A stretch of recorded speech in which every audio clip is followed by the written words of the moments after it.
Students, my self रौनक मंत्री। आज हम स्टार्ट करने जा रहे हैं, हमारा एक नया टॉपिक है जिसका नाम है एनर्जी। एनर्जी जैसे अपन पहले भी देख चुके हैं कि भाई एनर्जी होती क्या है। किसी भी वर्क को करने के लिए हमें किस चीज़ की जो ज़रूरत होती है वो है एनर्जी। मतलब कोई भी एक्टिविटी अगर अपन कर रहे हैं तो हमें उसके पूरा करने के लिए कुछ एनर्जी की रिक्वायरमेंट जरूर होती है। अगर अपने शरीर के अंदर एनर्जी नहीं है, बॉडी के अंदर एनर्जी नहीं है तो अपन कोई भी वर्क नहीं कर पाएंगे। कोई भी एक्टिविटी करने के लिए एनर्जी की रिक्वायरमेंट बहुत ज़्यादा जरूरी है, ठीक है ना। तो ये तो होती है एनर्जी। और एनर्जी का सबसे बड़ा सोर्स कौन सा है? नेचुरल सोर्स जो अपन को एनर्जी प्रोवाइड करता है वो है sun. Sun is the biggest source of energy, ठीक है ना। ये चीज हमें ध्यान रखनी है। तो चैप्टर हमें अपन स्टार्ट करते हैं अपना टॉपिक एनर्जी। देखें, the sun is the biggest natural source of energy. Sun क्या है? नेचुरल सबसे बड़ा सोर्स है, नेचुरल सोर्स एनर्जी का, ठीक है। An object having a capability to do work is said to be possess energy। कोई भी ऑब्जेक्ट अगर कोई पर्टिकुलर वर्क करने में कैपेबल है या कर रही है तो अपन कह सकते हैं कि वो एनर्जी रिलीज कर रही है, एनर्जी पोजेस कर रही है। The object which does the work loses energy। जो ऑब्जेक्ट क्या करती है? वर्क कर रही है। जैसे अपन कोई भी काम कर रहे हैं तो अपन एनर्जी रिलीज करेंगे।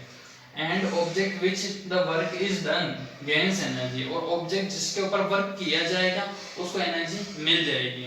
जैसे कि अपने पास कोई ऑब्जेक्ट है, अपन क्या करते हैं, यहाँ पे पड़ी हुई है, उसको अपन मतलब जोर से धक्का मारते हैं तो अपन ने क्या करी, एनर्जी उसमें ट्रांसफर करी। एनर्जी जैसे उस ऑब्जेक्ट को मिली वो क्या होगी, अपनी जगह से डिस्प्लेस होकर के आगे पहुंच जाएगी। मतलब कि जैसे किसी ऑब्जेक्ट को एनर्जी मिलती है वो मूवमेंट कर जाएगी और अपन उसको एनर्जी देने का काम कर रहे हैं, ठीक है।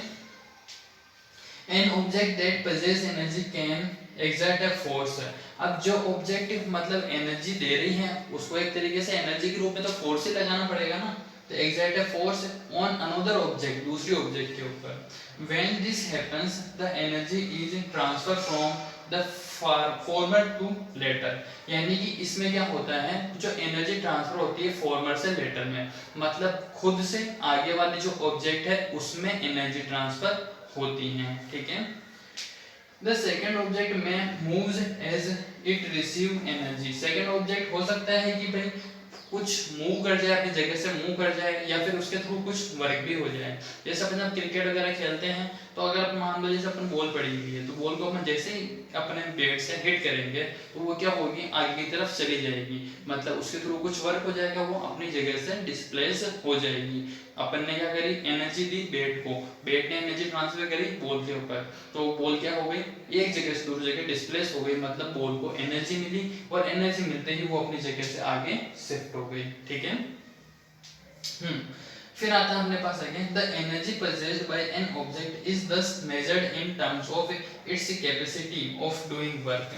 एनर्जी को मेजर करने का मतलब एक सीधा सा तरीका है कि भाई वो जो ऑब्जेक्ट है उसके अंदर कितनी एनर्जी, उसको ऐसे मेजर कर सकते हैं कि भाई उसमें कोई भी वर्क करने की कैपेसिटी कितनी है।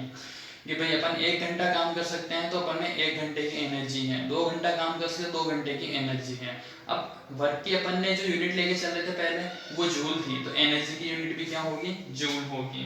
The unit of energy is joule as the same work. 1 joule is the energy required to do 1 joule of work. यानी कि 1 जूल क्या होती है, ऐसी एनर्जी होती है जो 1 जूल वर्क को कंप्लीट करने में काम आती है। 1 जूल वर्क क्या होता है अपन पहले पढ़ चुके हैं, 1 जूल वर्क के डिफाइन।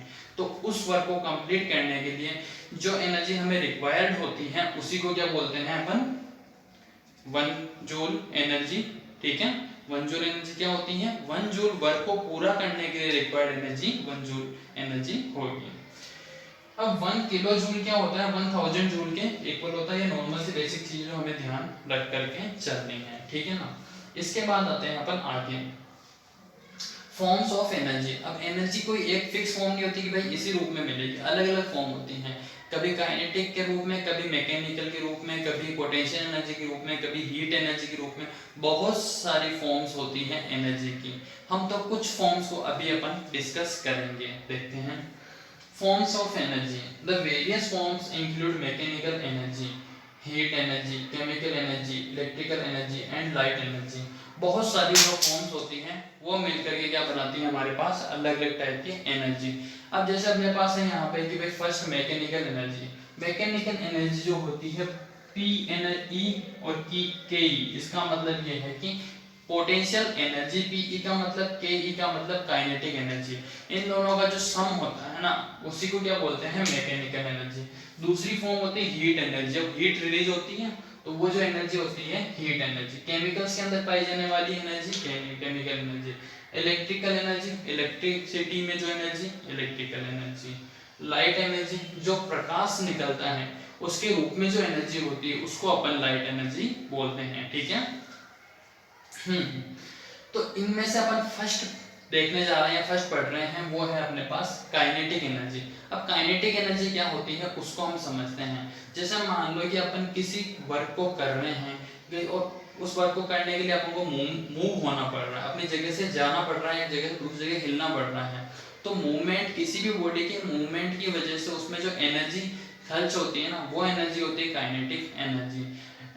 मतलब energy due to motion is called kinetic energy, ठीक है। सिंपल से डिफाइन है, अगर मूवमेंट की वजह से एनर्जी है तो काइनेटिक एनर्जी है, और एक जगह अपन बैठे हुए हैं उस टाइम जो एनर्जी स्टोर हो रही है वो होती है पोटेंशियल एनर्जी। दोनों को साथ में सम अप कर दो तो बन जाती है मैकेनिकल एनर्जी। अभी अपन काइनेटिक एनर्जी के बारे में देख रहे हैं, तो देखें। Kinetic energy is the energy possessed by an object due to its motion। Kinetic energy एक ऐसी एनर्जी होती है जो किसी भी ऑब्जेक्ट के मोशन की वजह से उसमें क्रिएट होती है, उसको बोलते हैं अपन काइनेटिक एनर्जी, ठीक है ना।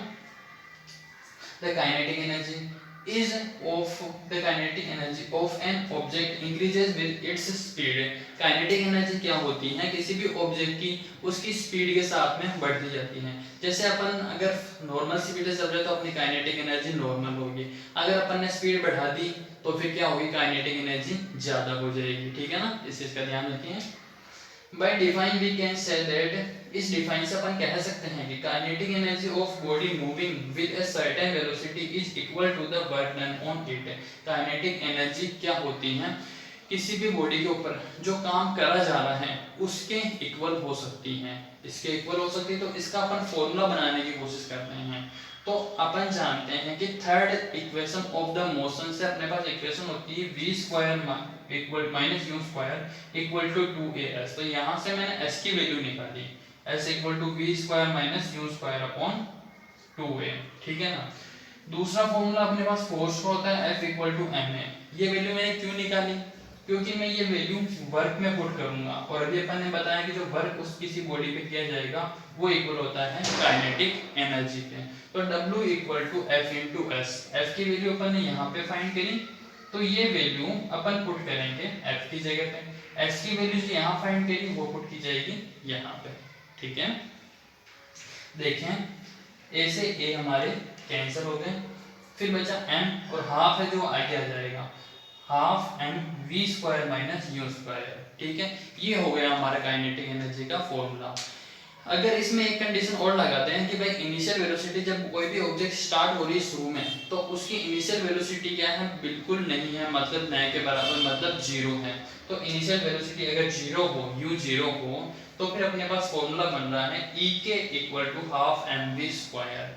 अब यहाँ पे कौन कौन सी चीज क्या है, e के तो रिप्रेजेंट कर रही है काइनेटिक एनर्जी को, हाफ जो हमारी 1/2 वैल्यू होती है, एंड यहाँ पे जिस ऑब्जेक्ट के अंदर जो एनर्जी है वो उसका मास, v यहाँ पे फाइनल वेलोसिटी है ऑब्जेक्ट की, ठीक है।